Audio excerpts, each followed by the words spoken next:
Muito bem, estamos de volta com o programa Reavivados por Sua Palavra. Agora vamos falar sobre o capítulo 14 de Ezequiel. É um bonito capítulo também, fala da falsa piedade e fala da falsa esperança.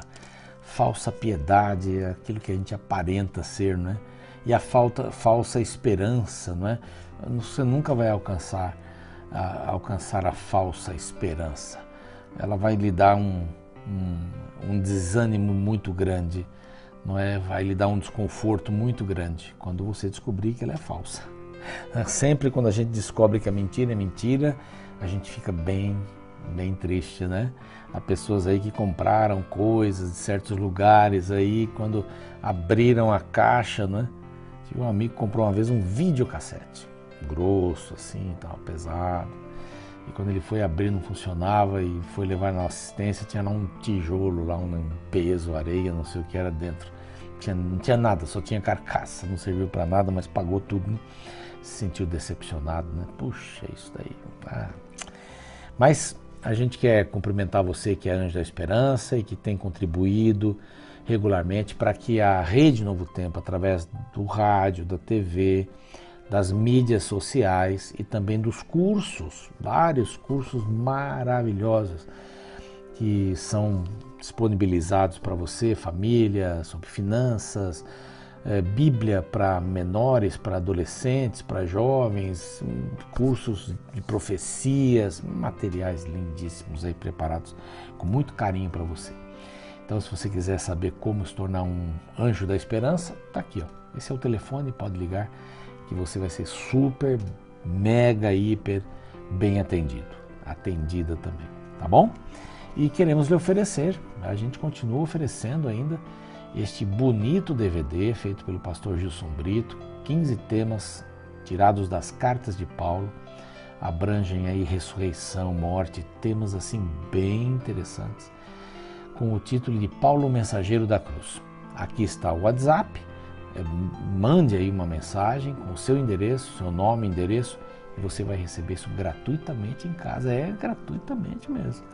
Né? Graças aos Anjos da Esperança a gente pode fazer uma porção de ações missionárias, né? Ações missionárias, não se esqueça, vá lá no YouTube se você não se inscreveu e mande para os amigos, mande o link para os amigos. Vamos lá, engolindo as palavras aqui. Bom, falsa piedade e falsa esperança. Nós já vimos sobre os falsos profetas, as falsas profecias, né? E a falsa segurança, não tinha nada disso. Aqui a gente vai fechando o bloco desta verdade sobre a falsidade. Gostei muito desse título aqui. Então, falsa piedade. O que acontece? Vem lá os anciãos que moravam já no exílio e vão à casa de Ezequiel. Ezequiel, ele ficava em casa quietinho e abria a boca quando Deus dizia: agora você fala a minha palavra. Então era todo um processo para que o povo aprendesse, o povo soubesse que há um Deus. 65 vezes essa expressão aparece em Ezequiel, para que saibam que eu sou o Senhor. O assunto de Ezequiel é a glória de Deus. Se vocês estão me trocando por outros deuses, vai falar sobre casamento lá, nossa, tem um capítulo aqui que vai falar sobre adultério, é uma coisa tremenda, né? Adulterando com outros deuses, a prostituta, né? Israel virou uma prostituta. É pesado, até compartilhei com meu filho hoje esse tema bem pesado, talvez um dos capítulos mais duros da Bíblia Sagrada. Vem pela frente aí, aguarde, tá? Você vai ver. Então aqui a falsa piedade. Estão os anciãos chegando lá, eles consultam os falsos profetas, que estavam aí no capítulo anterior, e também vão consultar Ezequiel. Eles viam Ezequiel, depois nós vamos ver um texto aqui mais para frente, como um poeta, que escrevia canções e tal, mas que não levavam a sério. Não levavam a sério. Porém, bom, Deus deve estar falando com ele, fala com esses profetas, então vamos acender uma vela para cada santo, como dizia minha avó. Então vamos lá, foram lá alguns anciãos, sentaram-se ali na casa dele e veio a palavra do Senhor para que o profeta pudesse falar. vieram ter comigo, agora está explicando aqui, alguns dos anciãos de Israel, verso 1, sentaram-se diante de mim. E veio a palavra do Senhor, veio a minha palavra do Senhor. Ele só falava quando a palavra do Senhor chegava nele. Então, aqui a gente divide esse capítulo em duas partes, falsa piedade e falsa esperança. No falsa piedade, que vai até o verso 11, do 1 ao 11, então a gente tem, eles desmascarou os pecados ocultos desses anciãos foi desmascarado, ou os pecados foram, né? E ele chamou arrependimento, mas ele não respondeu à pergunta dos anciãos. Não é? A devoção desses anciãos estava dividida. Pior coisa é que quando você acha que pode servir a dois senhores, não pode servir a dois senhores. Pior coisa é quando você se engana e acha que pode ter aí um filial, né, no seu casamento, no seu relacionamento, e vai dar tudo certo, você vai dar conta. Não vai dar conta. A Bíblia diz, não dá para servir a dois senhores, um você vai amar mais do que o outro. Isso aí é batata. Isso é certo. Batata é coisa do meu tempo. Isso é certo. Vai dar confusão. Não dá para servir a dois senhores. Né? Ou você segue um ou segue outro. E eles aqui estão, essa devoção dividida. Aí Deus diz assim, isso não serve. Filho do homem, estes homens levantaram os seus ídolos dentro do seu coração. Verso 3. Tropeço para a iniquidade, que sempre tem eles diante de si. Acaso permitirei que eles me interroguem? Eu não vou permitir que eles façam perguntas para mim. Dê a mensagem para eles. Eles não estão em condições de perguntar nada, porque eles estão vindo aqui com outro Deus no coração. Não estão vindo aqui comigo. Não estão vindo por minha causa, estão vindo pelo medo, Bom, vamos aí atender um pouquinho cada Deus, né? Houve uma recusa divina por causa da multidão dos seus ídolos. Eu não vou atendê-los. Não vou permitir que eles me interroguem. Então aqui ele expôs diante de Ezequiel, né, e os anciãos, eles próprios, os pecados ocultos deles. Vocês estão com outro Deus no coração. Não é? Vocês estão com outro Deus no coração. Que tipo de ídolos você pode ser que você tenha e tenha alguma dificuldade? Que tipo de ídolos as pessoas têm hoje no coração? Tem uma coisa bem interessante, né? As pessoas elas querem ganhar muito sem fazer muito esforço. E a palavra de Deus diz assim, trabalhe 6 dias, descanse no 7º, mas trabalhe 6 dias. É para trabalhar. O ser humano se sente digno quando trabalha. Oficina, mente vazia, oficina daquele camaradinho lá. Não é? Tem que trabalhar. A gente acha que às vezes vai dar tudo certo. A gente não quer. Esse é um dos ídolos hoje. É ter sem fazer esforço nenhum. Então eu estou lá bem. Não tenho esforço. Quero um trabalho que eu não preciso trabalhar. Eu quero um serviço, não quero um trabalho, né? Alguns brincam dizendo isso daí. É assim, são os deuses modernos. Não é? O Deus da carne, o Deus do prazer. Não é? Há salões aí que propiciam prazer a 3, a 2, prazer entre pessoas, entre outros casais. Tudo isso daí são umas coisas de hoje, a bebida, a pornografia. São os deuses de hoje.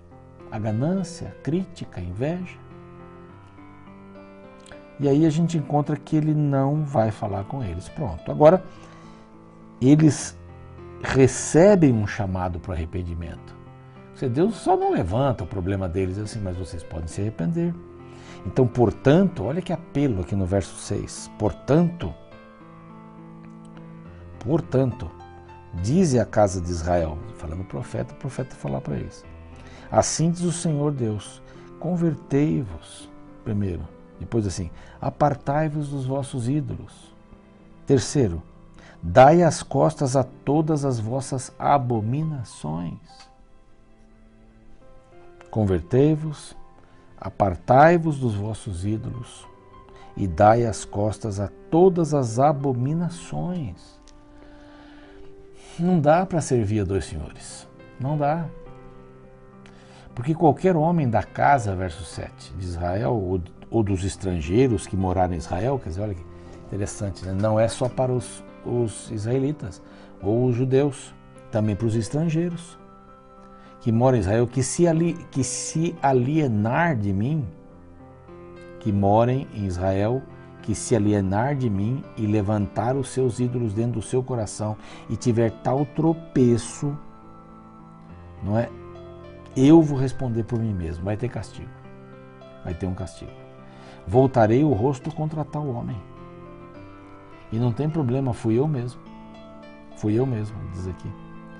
Para que a casa de Israel não se desvie mais de mim, nem mais se contamine com todas as suas transgressões. Então diz o Senhor, eles serão meu povo, eu serei o Deus deles. Essa é a minha esperança, mas convertam o coração, mudem o rumo. Então o que acontece para você que está chegando agora aqui? Mas por que Deus teve que castigá-los? Deus não pode. Olha, há um momento em que a misericórdia tem que se tornar injustiça. Aliás, a misericórdia tem que ter justiça do começo ao final, né? E a justiça tem que ter misericórdia do começo ao final. E a Bíblia diz que a misericórdia e a justiça se beijam na cruz. Ali está a misericórdia de Deus, mas está a morte de Cristo, no meu lugar. Se ele não morresse, eu teria que morrer a segunda morte e acabou. Então, Jesus viria sozinho, não é? E viria sozinho para morar aqui na terra, para fazer tudo de novo, não sei. Porque todos iríamos morrer com Satanás. Mas ele veio. Ele veio cumprir o que ele tinha prometido. Eu vou colocar inimizade entre você e a serpente. Vou colocar inimizade. E vou colocar amizade entre os nossos corações. Você decide agora. Então, é o Senhor que queria ser o Senhor das pessoas. E o Senhor dirige. Aí vem a falsa esperança, onde se divide em duas partes também. A descrição do juízo e, a partir do verso 22, os juízos de Deus são justificados. Então, que juízos são esses? Deus tem 4 juízos que ele apresenta aqui. No verso 13, ele fala da fome, a descrição dos juízos, né? Depois no verso 15, aliás, depois eu volto para falar uma coisinha aqui. As bestas feras, vão morrer comidos pelas bestas feras.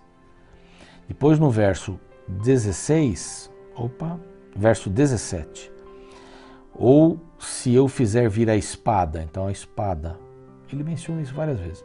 E no verso 19, a peste, são os 4 flagelos, os 4 juízos de Deus. Então, de trás para frente, a peste, a espada, interessante, as bestas feras e a fome.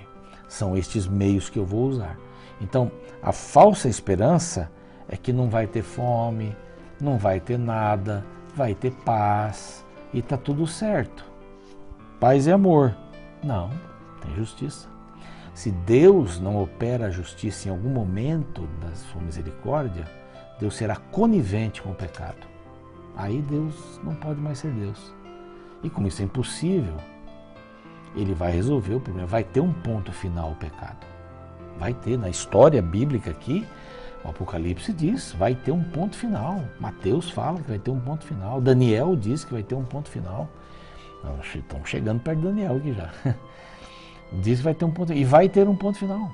Vai haver um ponto final. Senão Deus é conivente. Vai deixar o diabo viver para sempre? Então por que tirou do Jardim do Éden? Tirou do Jardim do Éden para que o homem não preservasse o pecado.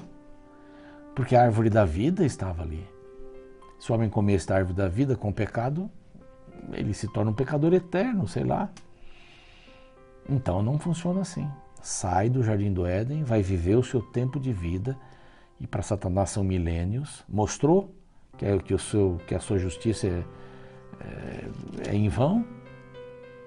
Mostrou que você não é melhor do que eu? Mostrou? Tá bom. Agora vamos voltar ao reino. Vamos voltar para os que querem. Hoje ainda escrevi. A graça de Deus e o reino de Deus não é para quem merece, é para quem precisa. Para quem precisa. Os judeus precisavam aqui. O povo de Israel, mas não queria. Então aqui estão essa é a descrição dos juízos. E aí bem no finalzinho, vem assim, verso 22. Mas eis que alguns restarão nela, que levarão fora tantos filhos como filhas, e eis que eles virão a vós outros, vereis o seu caminho e os seus feitos, e ficareis consolados do mal que eu fiz. São pessoas que não são remanescentes porque são bons, confiáveis em Deus, não. São pessoas que serão exemplo, eles vão morar entre vocês, aí vocês vão dizer, uau, esse tipo de gente morava ali em Jerusalém, que bom que Deus destruiu. É isso. São tão maus que vão ser exemplo. Você, era assim? Esse pessoal aqui não está dando certo. Mas aqui aparecem alguns elementos. Ainda que estivesse no meio dela, né, vai ter aí o juízo e tudo mais, mas se ainda, ele cita aqui várias vezes, ainda se 3 homens, Noé livrou o povo, o pequeno povo dele, do juízo final. Daniel, também que livrou os colegas e a si mesmo, da cova dos leões, lá de várias coisas. E Jó, que intercedeu pelos amigos dele, e foi um exemplo de salvação. Ele diz assim, ainda que esses 3 homens estivessem ali pela sua justiça, salvariam apenas a própria vida. E eu quero gastar um pouco de tempo aqui. Eles tinham fé, homens de fé, justos, salvaram outros, não é? Pela atitude deles, salvaram outros, mas aqui diz que se eles estivessem ali pela sua justiça, salvariam apenas a própria vida. Por quê? Porque a salvação, ela é individual. Eu preparei uma perguntinha aqui, já pensou que os laços familiares e os da igreja fazem você estar bem com Deus? Será? Na minha família, não. Salvação individual, esse é o grande ponto aqui. Eles vão aparecer várias vezes aqui. Mesmo eles não poderiam salvar seus filhos, porque a salvação individual, se eles estivessem lá em Jerusalém, esses 3 aqui, Noé, Daniel e Jó, eles não conseguiriam salvar os outros, só eles mesmos. Porque a salvação é individual, a decisão é individual. Então, querem se perder? Tudo bem, mas é individual. Vocês aí, os anciãos, individual, hein? Vamos orar? Pai querido, nós entendemos que a salvação é individual, a decisão é individual. Nós queremos tomar uma decisão hoje, de seguirmos a Jesus como nosso Senhor e Salvador. Dá-nos esta visão da Tua Palavra em nome de Jesus. Amém.